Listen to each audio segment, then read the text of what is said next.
Okay, here we are at the Javier Mendez podcast with Coach Javier. How are you today, Jav? I'm good. Good to see you here. We just watched a very entertaining, or was it entertaining? A very fast fight. Many people would speculate, a feeder fight. Like here's your way back. You get some ring rust. We'll give you a guy that's been through some beatings and see how that turns out. What's your opinion of the Cowboy fight? It was a perfect fight, for them that had the potential of a risk, and they did their homework, and the risk became nothing. So it was a good move on their part. It wasn't a risky fight, but it was, because if he wasn't on his game, it would have been a tougher fight, and so he was on his game, and he did what he needed to do. I mean, was it the toughest fight you can find? Absolutely not. There's much tougher guys, but it was a good name, and it wasn't a risky fight per se, but it could have been risky if he wasn't ready.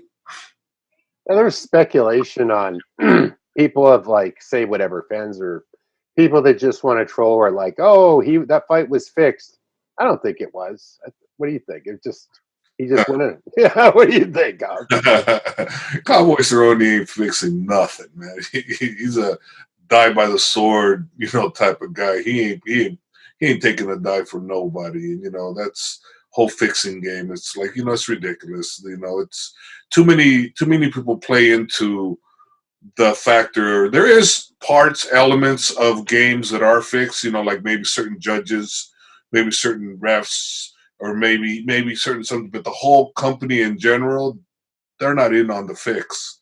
Like for instance in the UFC when they had that thing in Korea where the one company got a hold of that one fighter and they wanted him to take a dive. He felt bad about it. He snitched on himself, and he ended up getting in trouble, and the whole thing ended up busting up. But that's what normally would happen if there is real fixes involved. Somebody's gonna say something like, for instance, with the one old boxer, the actor, he got involved in a boxing match where his looked more like a fix, and the guy that actually took the dive, he went out and said it that that he took a dive, he was offered so much money, and that one I believe was a definite fix. I forgot the name of the actor. Mickey Rourke. Mickey Mickey Rourke. Mickey Well, he Rourke. was he like 60 years old in that boxing Something match? like that. Something like that. And the guy he fought, you could tell when watching the fight that was a work. So and the funny thing about that is I don't think Mickey even knew anything about it. I'm pretty sure if you ask him, he'd get pissed off at you because he fought. He wasn't in on it. If it was a fix, I guarantee you Mickey was not in on it. And he probably still to this day is not in on it. But there is a teeny bit of that going on, but not very often. Um, Now I saw the article. You saw the article. Habib's father was talking about a rematch with Connor would cost at least 100 million. I mean, what's fair is fair. If Connor's making this kind of money, why not? I mean, I think Habib is more than worthy of it and has been for a while. What do you think? Yeah, I mean, if that is the kind of money that's being made, of course, absolutely, absolutely, his father's right, but we'll see what happens, with that time. Obviously, Habib wants to do nothing but think about Tony, and so let his father do the talking for him and the negotiation for him. His father can do whatever he wants. Habib's going to listen to dad. So yeah, no, for me, I'm the same. Father's in control of that scenario, and whatever his father's going to want Habib to do, we're all going to be on board, same page. Yeah, I can see that. I mean, whatever's been working's working. Why change that? Why change Yeah, boats midstream, right? yeah. And there's no need to change. I mean, father is number one. Nothing's ever going to need to change as long as Habib and I and his father are together. Father's number one. It's father's plan. That's why I've always said. Never change. Now, I don't know what that fight shows. I mean, I think Nate Diaz wrecked Cowboy. Now Connor's wrecked Cowboy. Tony Ferguson's wrecked Cowboy. It doesn't really give you any insight into the future fight for Habib with Ferguson, or does it? Is there No, anything? no, it doesn't. They're different fighters. It doesn't say anything. I mean, Justin Gage, didn't he wreck Cowboy too? Yeah, he did. Yeah. So and it doesn't, doesn't say anything about what's going to happen with Habib and Tony. It doesn't say absolutely zero, because they're totally different fighters, and Cowboy's a different fighter, different skill set, so different mentality. So no, it doesn't say anything in regards. In this particular case, I believe it does say absolutely nothing. Do you think that like having so many fights in the UFC, giving up so much tape for Connor to watch played to his favor of so much Cerrone? Like, oh, I got the whole series. I got 3 seasons of it. I'm gonna binge watch this, find all the tendencies and so forth. Yeah, yeah. If you watch it, yeah, obviously, he's had a lot of great wins and he's had some terrible losses. And the terrible losses is when the guy was very aggressive coming at you. And if anybody has any kind of MMA IQ, they pick that up right off the bat. That get on quick, and that's what he did. He got on him quick, and he was able to stop him and by doing unorthodox things that have never been seen before, throwing an elbow from that, being an effective elbow, not just an elbow. It was very effective. Shoulder, sorry, not elbow, shoulder. The way he threw the shoulder was very effective, and no one's ever seen that. And hey, kudos to him. I mean, he did what he needed to do. Well, another interesting person that made an appearance was Anthony Robbins, the guru of self hypnosis and ultimate mental improvement, pops up in the cage with Connor as though he'd been coaching him, which I presume he had. How popular is that? What do you think of this, like visualization and mind coaching in the sport? Does it have a place? Is it a thing that you find tangible, or what is it to you? Well, is it Tony or Anthony? They go by Tony Robbins, but he's Anthony Robbins. Robbins. Yeah. Okay, okay. I think that's dead on, spot on. What a fighter can use to his big benefit. I've always said that they asked me what was my success and why was I successful, and I just said, well, I get into the fighter's mind, and so if I'm doing it, and here you got a master, and Tony, obviously, he's way above me in any mental capacity of get into people and think positive, be positive, and do positive things. I believe that he definitely got an upper hand on something that he basically makes his living off of. I don't make my living off of the mental part, but I do get into a fighter's head, so I believe in it 110%. I've Or seen I've seen it in some other coaches using it. I heard on the Rogan podcast there's a kickboxing coach that was helping Schilling and some other people, but it didn't work when your fighter fought him. So I don't know, but it's also conditioning and where you are in life. I mean, there's no magic pill. Oh no, there's no magic pill, but I mean, and there's no guarantee you're going to win just because he gets you better. It just means that he gets you better and he gets your mind set. But hey, one punch changes that. So doesn't mean anything, and it means a lot. So depends on the situation. And like you said, the Joe Schilling case that didn't help him, but it doesn't mean it didn't help him. It just means that in that case it didn't. Well, that's the thing. Like, did you ever notice in your fights when it becomes real that things seem to slow down from the fighter's perspective? Like you're watching things in a chain of events in slow motion, or did you ever have that experience? Because I've noticed that before in certain competitions, you see things just moving and flowing at a different, different pace in your mind. No, No, no, never, no. I don't know. Not that I That's re- part of the visualization, I guess. not that I recall. I'll tell you one thing that I heard over the weekend about the fighters being afraid. Cerrone saying he was afraid, and this and that. And I've always said fighters aren't afraid, and I still say that they're not afraid. But they are afraid of one thing. We all are afraid of one thing, and that's what we say we're afraid. We're not afraid to fight each other. We're afraid to lose. That's the one thing that a lot of things aren't really be said properly. It's like when you say you're afraid when you're going out there, yeah, we're all afraid of one thing, losing. That's what we don't want to do. We don't want to lose, so we're afraid of losing. We're not afraid of the conflict. We're not afraid of punches. We're not afraid of getting dropped. We're afraid of losing, and that entered my mind always, constantly losing. Didn't I was always afraid of losing. I was nervous and afraid of losing, but I wasn't afraid of my opponent. I was just afraid of losing.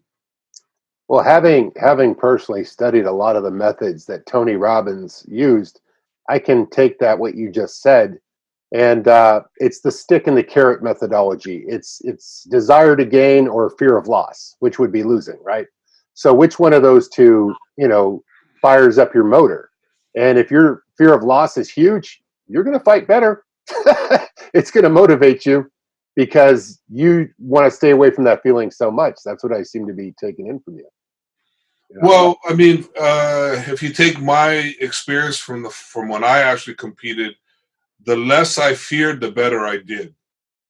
The more I feared, the harder it was to overcome it. So I did better when I feared less and I was more comfortable and relaxed.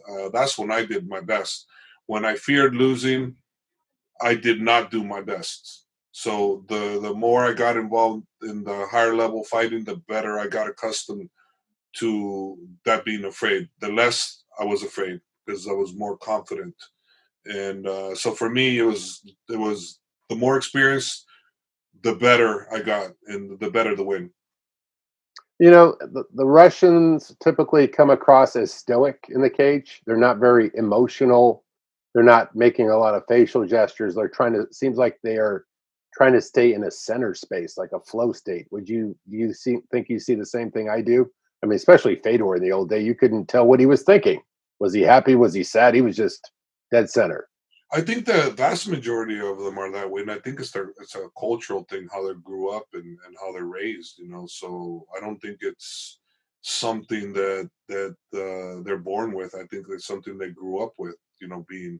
Being the way that they're over there, how they respect their elders and how they don't get out of line, and it's basically coach, coach, coach. Coach is the boss, and so they act accordingly. That's what I see. And if I'm wrong, I'm wrong, but I think I might be right. I think that keeps it simple for a fighter. I mean, just follow what's working. I mean, if you're going to just take on some extra space to let an ego run loose in the middle of that, sometimes it's good, but sometimes that can also wreck it. I mean, I saw Connor training with his, Kavanaugh, I believe. So, you know, that relationship stayed intact. But it seemed like they might not have got back together in the in betweens between the boxing and the time of not talking and not even talking to each other was brought up in several interviews that I saw. No, I had no idea. I don't, yeah, I don't, I don't really know much about their relationship, so I can't say one way or another. Yeah, we're not spending too much time over there. What do you think about fighting in England at the big stadium over there, the Oracle, or Russia, or any of those locations? I know you probably don't have a preference, but did you hear that conversation on that where they talked about where a possible rematch between Khabib and Conor might be?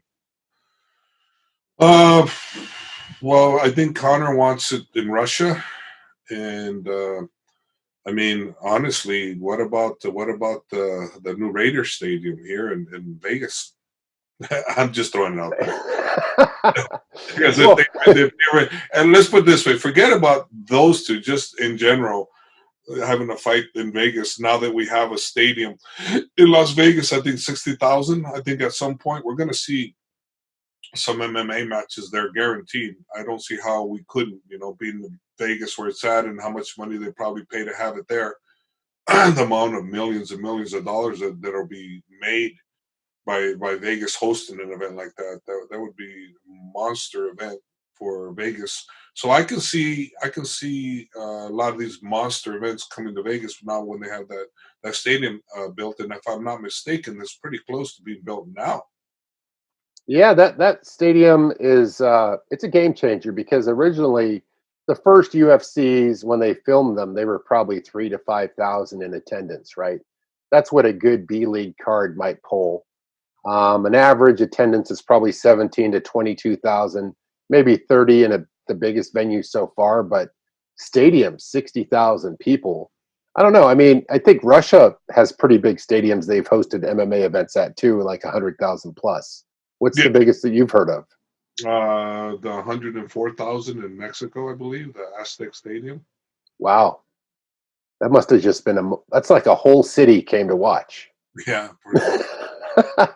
Well, I wanted to ask you. about also about the thing that was brought up about the proposed match to Floyd, where let's do 11 rounds of boxing by Khabib's father and 1 round of MMA. That's how we'll take that fight. We'll do the last round in MMA. What do you think about that? I think that Floyd would be in a big hurry to try to finish that fight because that one round will kill him. It doesn't matter how tired Khabib would be by the 11th round. If he survives the 11th round, which likelihood he might just very well do that, that it would be very bad for Floyd. Yeah, you see Floyd popping up, rumors that he needs to make more money. I mean, you make a lot of money, you owe a lot of taxes, you get a lot of debts, you get a lifestyle. Well, he's starting to target three people, I believe. I believe Conor, Khabib, and Manny Pacquiao. I believe he's targeting those people. And the bottom line is Floyd's still on the A side, so he can dictate a lot of what he wants. It's just a matter of whether Conor bites, Khabib bites, or Manny bites. But he has definitely three options that are viable to him. I know Khabib's not opposed to the idea of fighting him, and obviously, by what you're saying, his father's not opposed either. So, if father's not opposed to it, and Khabib's not opposed to it, I'm sure the UFC wouldn't be opposed to making millions of dollars on their side. So you never know. Anything's possible. I mean, but for Khabib, this is not something he wants to talk about or will talk about because for him, it's the respect he has for Tony, and he needs to focus solely on Tony. So, and I agree. He can't be focusing on nobody but Tony. Yeah, I mean, if you know Habib as a fighter, you know him more than most people on this planet. I've only been around him, but I would say that just looking at the guy, he's probably not given this much mind space. He's like, I got to train for Tony, and that's all I get my mind on. Pretty simple. Pretty simple. He's not focusing on anybody else, and he's not giving anything to anybody else. He just needs to keep his legacy intact, and he knows he's got a very formidable opponent in Tony, who's very hungry. And come on, man, this is the fifth time they're supposed to be fighting each other, and both of those guys are, they're motivated to get this thing done, and it's going to be the biggest fight of the year to date. Those two guaranteed. It wasn't this fight that just happened. It's the one that's coming up, and it's between Tony and Khabib. That's going to be the biggest fight of the year, hands down. Yeah, I think so. I think he's definitely going to get the A side. There's a lot of hype. There's a lot more hype into the energy between, what people are watching. This is like, people like, is this tiger versus alligator? It's a very interesting matchup. It's not regular guy, pretty good guy against average guy. No, It's it's like, two of the best. It's two of the best right now. The two of the best, and then they have what almost 12 win streak, and Habib 11 or 12-12. I don't know. They're pretty close. It's either 12-12 or 12 for Tony, 11 for Habib. Fight win streak. I think Habib's at 12 of those, so I don't know. I have to look that up. But they're both on a great win streak, and it's been a while since Tony's lost, and he's riding high, and he keeps getting better all the time.